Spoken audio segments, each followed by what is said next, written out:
आज 30 एप्रिल आणि पप्पांचा सेवानिवृत्तीचा कार्यक्रम जो होता तो आदल्या दिवशी म्हणजे 29 एप्रिलला शाळेमध्ये पार पडला. त्यानंतर जिल्हा परिषद जी धाराशिव आहे तर तिथे सगळ्या सेवानिवृत्ती लोकांचा सत्कार ठेवलेला होता. तर त्याला आम्ही अटेंड करण्यासाठी गेलो होतो. तर त्यानंतर पप्पांचा तिथे सत्कार झाला आणि तिथे जे मान्यवर बसलेले होते त्यांनी छान असं मार्गदर्शन देखील केलं, जे ऐकण्यासाठी आम्ही गेलो होतो.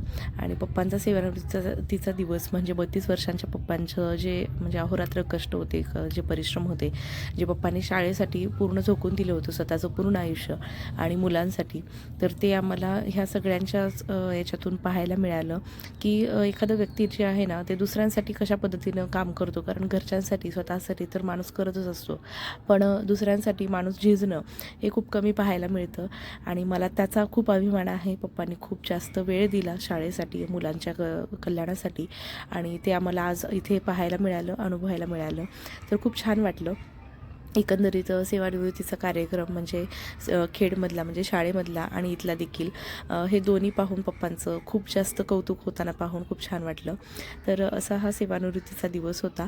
आणि धाराशिवची जिल्हा परिषद जी आहे ती एकमेव अशी जिल्हा परिषद आहे जिथे की सेवानिवृत्त लोकांना मान सन्मान दिला जातो आणि शेवटच्या दिवशी त्यांना बोलावून म्हणजे जे त्यांना हे असतं त्यांचा सन्मान असतो तो दिला जातो. तर त्याचा देखील खूप छान वाटलं की लोकांना म्हणजे इतक्या दिवसांपासून जे केलेलं असतं त्याचं कुठेतरी फळ मिळतं. त्यानंतर आम्ही संध्याकाळी पप्पांचं सेलिब्रेशन जे होतं रिटायरमेंटचं ते करण्याचं ठरवलं. तर असं मी छान असं फुलांचं डेकोरेशन केलं होतं. अगोदर आम्ही पप्पांचा बड्डे जो होता तर त्या बड्डेसाठी म्हणून तेवढे दिवे लावले आणि त्याच्याने ओवाळलं. तर आम्ही सगळेजण एकत्र होतो त्यामुळे छान असं मज्जा पण आली. तर सेलिब्रेशनसाठी छान असा केक तर हे तर बनत आहे. तर हॅपी रिटायरमेंटचा केक आणला होता. आणि त्यानंतर आम्ही हे रील बनवलं होतं की ज्यामध्ये 1992ला पप्पांची जॉईनिंग झाली, 93ला लग्न झालं, 94ला दीदी, 96ला मी आणि 2002ला माझ्या पाठचे दोघंजण जुळ्या बहीण आणि भाऊ आहेत तर ते दोघंजण. तर असं छान असं आमचं रील फोटोशूट वगैरे झालं. त्यानंतर मुलांनी केक वगैरे एन्जॉय केला आणि असा सेवानिवृत्तीचा दिवस पप्पांचा संपला.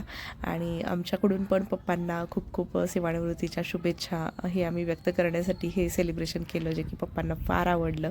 आणि पप्पा खूप खुश झाले होते कारण की आम्ही असं काही करणार आहोत याची कल्पना पप्पांना नव्हती.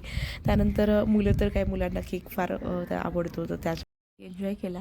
तर असा हा सेवानिवृत्तीचा दिवस संपला. चलो बाय.